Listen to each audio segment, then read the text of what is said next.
Juízes 16, o 1, o 2 e o 3. E foi Sansão a Gaza e viu ali uma mulher prostituta, e entrou a ela. E foi dito aos gazitas: Sansão entrou aqui.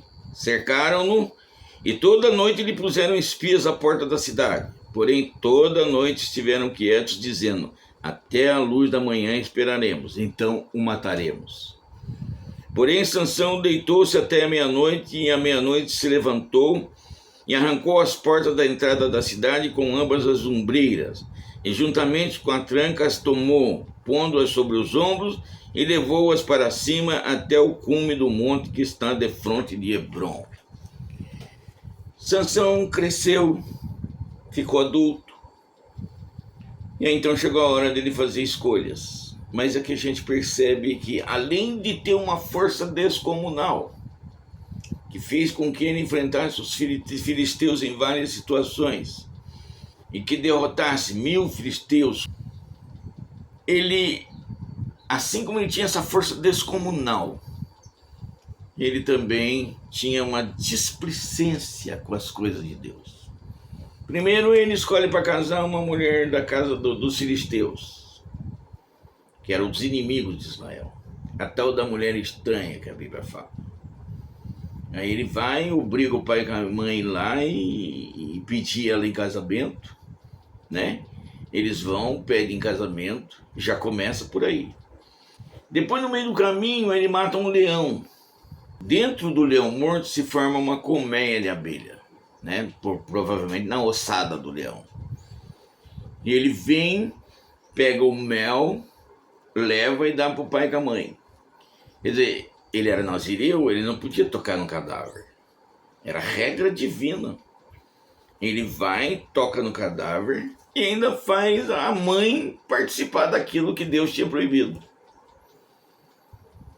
Então o que você percebe? Ele começou a ficar displicente, ele começou a quebrar as regras, ele começou a levar do jeito dele. Aí nesse episódio que eu acabei de ler, ele vai na cidade de Gaza, entra lá dentro e anda com uma prostituta. Aí você percebe que os desejos da carne começam a levar ele num rumo errado. E ele começa a se deixar levar. Ora, não tinha tanta mulher hebreia, né? Mas já diz o provérbio popular que a grama do vizinho é mais verde, né? Ele provavelmente via as mulheres dos filisteus, todas viviam em cidades bem produzidas, né? Então ele se deixou envolver, enquanto que as hebreias eram nômades, eram pessoas que lidavam com o gado, não tinham a mesma aparência. Ele se deixou levar para a aparência, escolheu uma direção que não ia dar certo na vida dele. Ele vai e anda com a prostituta, e olha a força que ele tinha. Cercaram ele na cidade de Gaza, ele foi, arrebentou a porta de Gaza. Olha, uma cidade-estado, gente. A porta devia ser descomunal. Ele foi lá, arrancou a porta, subiu o Monte Hebrom com a porta. Você descer seria fácil, mas você subir o Monte Hebrom com uma porta daquela, imagina a força que esse homem tinha. Imagina, coisa fabulosa. Ele tinha uma força descomunal. Ele tinha condições de fazer um ótimo serviço livrando Israel dos filisteus. Ele sozinho. Porém, ao mesmo tempo que ele tinha uma força descomunal, faltava cérebro suficiente para ele gerenciar a sua vida, gerenciar suas escolhas. E ele foi fazendo escolhas como não tivesse nem aí. Nem com Deus, nem com os filisteus, nem com nada. Até porque toda vez que ele enfrentou os filisteus, ele venceu. Então ele começou a levar na displicência. Até que então, passa um tempo, ele conhece a Dalila. E a Dalila leva ele à bancarrota. Sabe, queridos, é o seguinte: todos nós fazemos escolhas. todos nós temos chance de fazer boas escolhas. Quando eu falei, por exemplo, do Isaac, eu mostrei que o Isaac, a vida inteira dele, ele só fez boas escolhas. Daí o que aconteceu com ele? Teve uma vida tranquila. Em todas as vezes, Deus abençoava ele. Ele abriu um buraco, saía água.